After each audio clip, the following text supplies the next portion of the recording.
This year I've had the privilege of being able to internship at the Parkside Animal Hospital.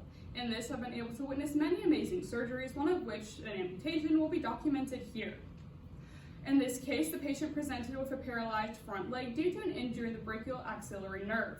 Due to this, muscle atrophy has been caused as the animal is no longer using the muscles, so they have become shriveled and unusable. Due to this, the animal's quality of life has been compromised, and the owner has decided to remove the leg as a result. Once the dog has been prepped for surgery, the surgeon will make the first incision at the top of the scapula, moving dorsally down to the humerus. About midway through the humerus, the doctor will then cut diagonally. After the skin has been successfully incised, he will then move the skin, revealing the superficial muscles. The superficial muscles hold the scapula and the leg in place on the body, as the scapula and leg have no skeletal attachment. They are only held in by connective tissue and muscle. Once the superficial muscles are cut, the scapula is then freed and the doctor is able to lift it up, exposing more of the structures.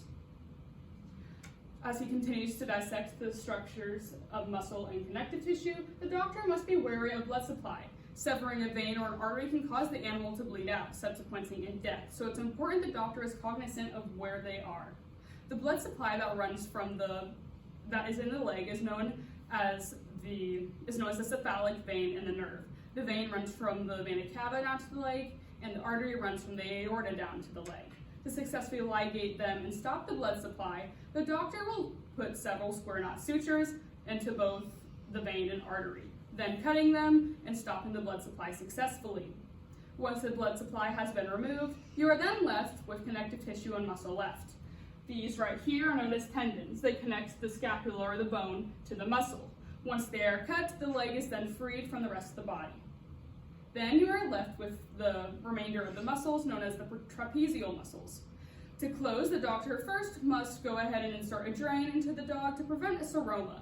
A seroma is the buildup of fluid, and when left untreated or if there is no drain, it will build up and eventually rupture. So to prevent that, we insert a drain into the wound to help it drain properly.